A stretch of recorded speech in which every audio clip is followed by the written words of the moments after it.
Today was a busy day on Capitol Hill when it comes to the border.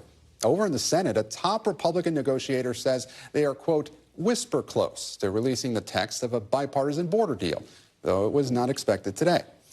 But the bipartisan bill still appears to have no path in the House. Speaker Mike Johnson has said it would be dead on arrival, and in his first floor speech as Speaker, Johnson again claimed President Biden could act without Congress. The president can put a stop to this. President Biden and Secretary Mayorkas have designed this catastrophe.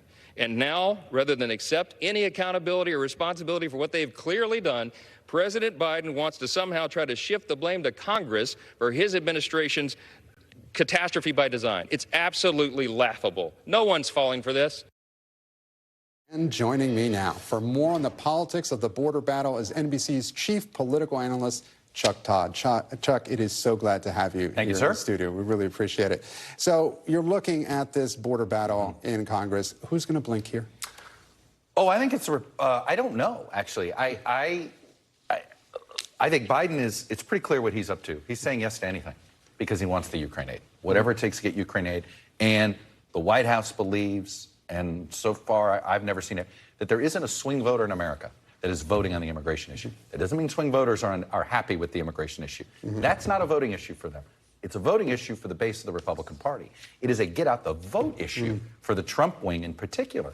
So there is real incentive for Republicans, and why I think all of a sudden the House guys in particular are backing off, because they can't win without Trump.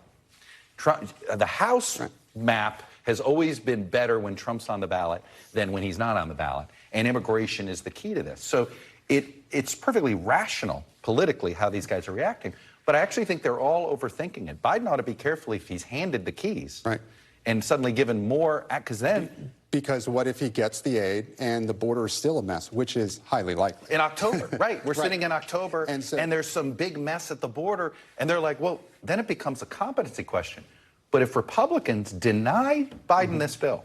They get to run on it. Then they get to hand Biden... And the Democrats get to run on the Republican obstructionism. That is something you've said a lot, Chuck. You know, it is in the interest politically of both parties, but not in the interest of the country. And if you want to hand Biden the exact same messaging tool that reelected Barack Obama, who got to run against an obstructionist Republican House, and Bill Clinton, who got to run against an obstructionist Republican House, you are now, the House Republicans are saying, here you go. And, you know, it is really, what's laughable to me about what Speaker Johnson said is I've never heard a member of Congress beg for a president to usurp their authority.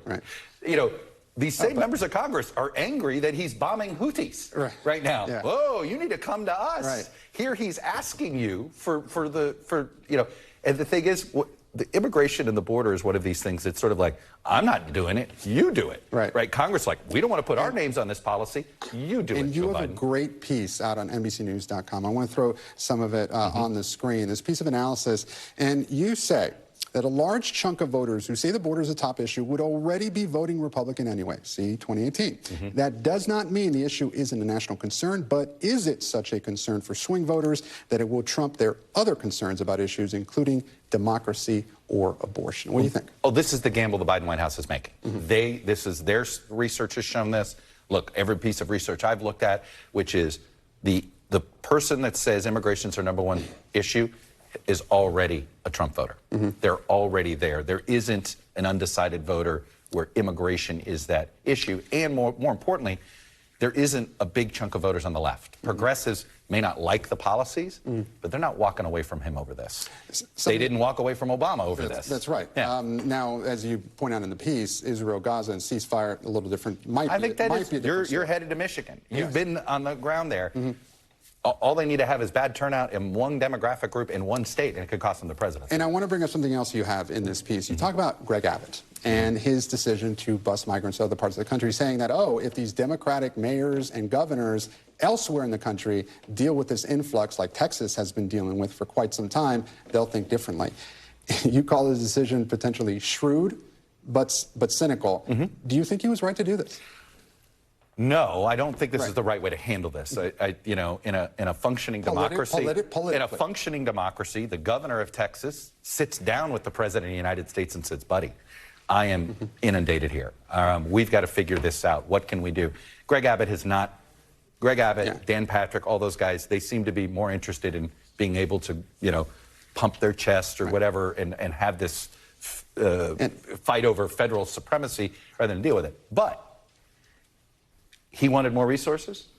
Getting Democratic mayors and governors, like the one you just interviewed in Colorado, to complain to the White House, did get the White House to gives them the political cover with the left to actually then be for more tougher standards. So in an odd way, Abbott has helped get Biden to stand for tougher policies at the border. I'm not saying it's the right way to do it in a functioning democracy, but yes, I think he deserves credit, and I put that in air quotes. Chuck Todd, our chief political analyst, thank you so much. Thank you, sir, for joining us here and giving us your insight. We really appreciate it. Thanks for watching. Stay updated about breaking news and top stories on the NBC News app or follow us on social media.